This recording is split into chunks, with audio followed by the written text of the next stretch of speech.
Cheers, fellas. Welcome to 1,000 Words. My name is Radu. I'm a street photographer from Romania. I'm having a sweaty, cold bottle of Neumarkt, the channel regular. It's really bitter, quite cold, powerful, flavorful, hoppy taste, really a manly aroma, one of my favorites. Also one of my favorites, and the subject of today's video is the Hexanon 50mm f1.4.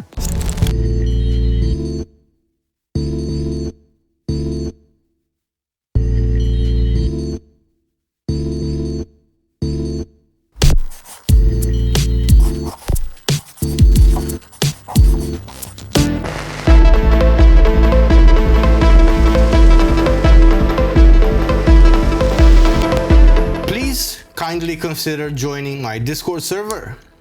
There's quite a small but steadily growing community of a handful of really great guys and gals in there.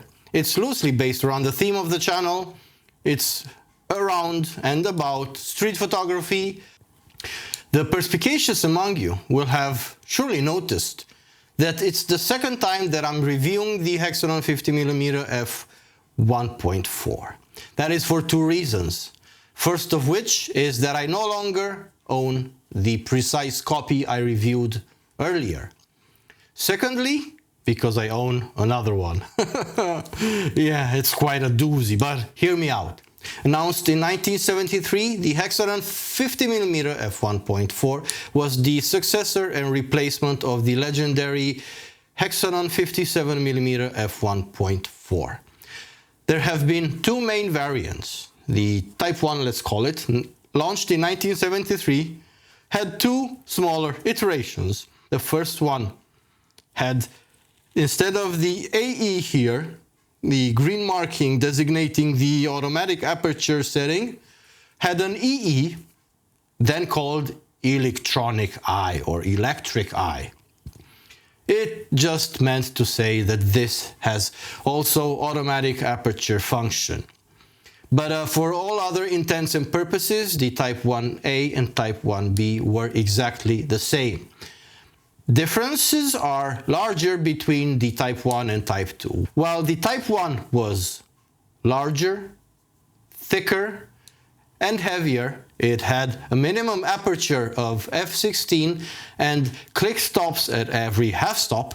The Type 2 launched in 1978, which subsequently replaced the Type 1, is smaller, thinner, lighter, now has a minimum aperture of f22 and only full stop clicks. Personally, I find basically everything about this preferable. It's no longer radioactive, because the Type 1 was, and that was the main reason why I got rid of it in the first place. I'll briefly touch upon this issue in a second, but more so than anything, I like the fact that this is smaller and lighter. It fits better on the camera. It's a more compact package and has a much nicer aperturing. It's thicker with more precise clicks. This is really inspiring confidence, while the aperturing of the Type 1 was kind of flimsy and finicky, and I often missed my aperture setting while operating it. No longer the case with this one. This operates nicely, precisely, and confidently. On the subject of radioactivity, before you all go mad in the comments and tell me how silly and naive of me, because it's basically safe, I'm well aware of that. I've done quite a bit of research on the subject, and while I know optical glass mainly emits alpha, which is basically blocked by a thin piece of paper, I also know about half times and the fact that alpha sometimes decays into gamma, but gamma is much more penetrative.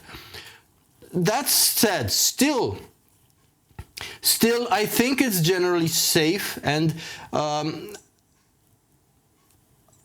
unless you grind up the glass and put it in a sandwich. Or if you tape it to your forehead and sleep with it like that for 80 years. Or maybe you mishandle it while servicing it and you break the glass and inhale the resulting dust. In which case, if you do break the glass, I would very quickly and very promptly leave the premises for an indeterminate amount of time, because that is where the real danger is, when you break this glass. But unless you do any of these things, I am fully well aware that radioactive glass is basically not dangerous. That said, I was still rather uncomfortable with the idea. I still very much preferred knowing I don't own any radioactive lenses, so I got rid of it. Very soon after that, I was sad about it, because this is often trading places with the Hexanon 40mm f1.8 as my favorite lens ever. It's certainly, without a doubt, my favorite fast 50 ever. So I went ahead and bought it again. This time I made sure to get the Type 2, which is no longer radioactive, and as I mentioned, it's smaller, it's lighter, it's thinner, and it has a much nicer aperture. In my previous review, I went in a bit more detail about how Konica sourced their glass, how basically only 30% of it was deemed good enough for actual manufacturing, and the remainder 70% was returned. I will just very briefly read you a few specs here, because I can be asked to remember all this.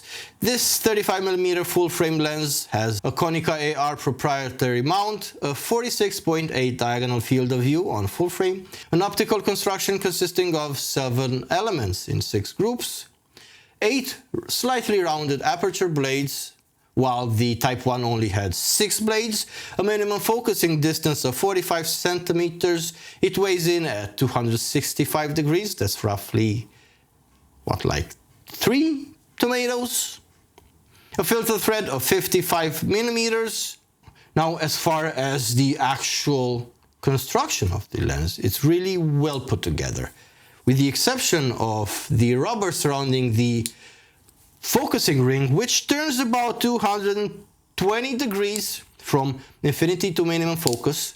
This lens is really well put together, and as mentioned, with the exception of the rubber here, it's just metal and glass.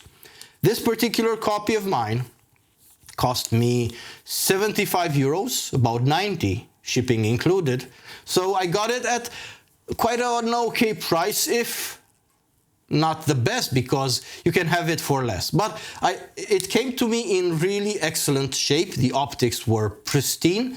There was no fungus, nothing, just minimum amounts of dust.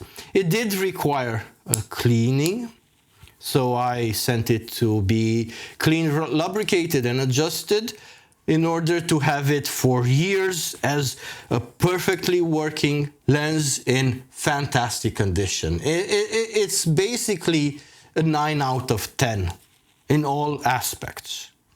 The focusing ring turns smoothly with just the right amount of dampening to allow for precise and confident focusing.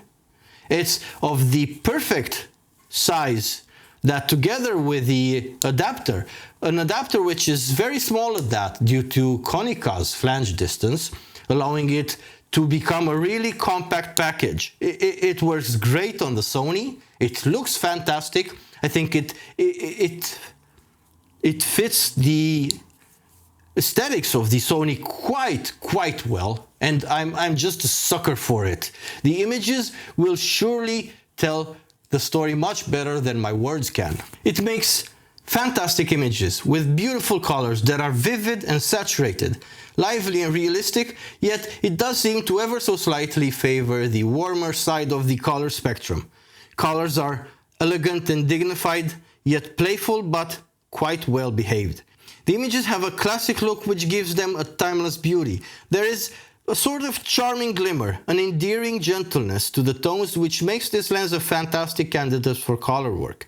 It's brilliant for portraits. It makes human skin shine with an almost magical glow that is extremely flattering, especially to female subjects, being very forgiving of imperfections while still delivering lots of detail and being able to resolve quite a lot of resolution. Wide open, it's sufficiently sharp, but once stopped down, it's just remarkable how sharp it can get. It's not the bitingly clinical sharpness of the 50 1.4 SSE from Canon. It's a sort of different sharpness. It's a more restrained, a more mature, a noble kind of sharpness. Wide open, there is a fair amount of vignetting, but that is resolved once stopped down a little. Konica's color dynamic coatings do a surprisingly good job of controlling chromatic aberrations, which are practically non-existent. There is, however, plenty of halation wide open, but I quite enjoy the effect. Struck by light, dead on, the lens loses quite a bit of contrast, making images that seem almost flat, and it also flares readily and it flares easily. I find the flares quite beautiful and often use them creatively.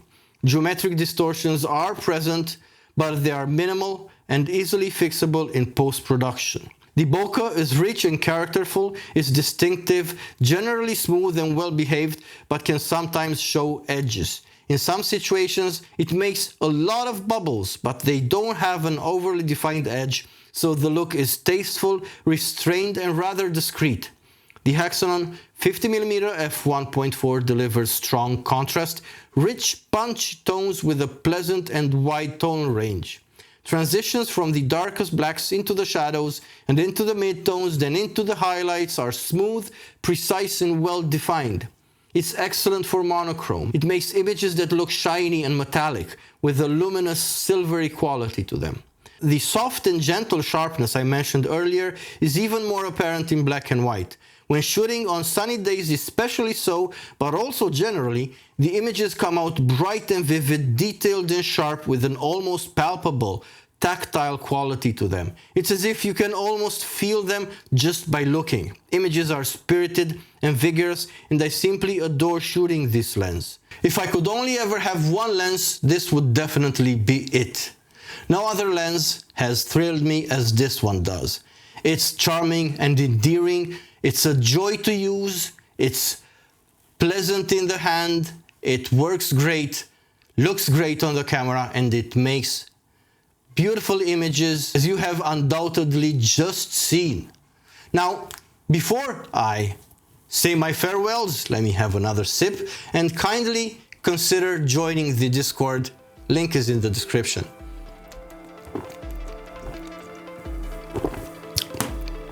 This has been the review for the 50mm f1.4 from Konica. I have been Radu, this has been 1000 Words. Until next time, farewell.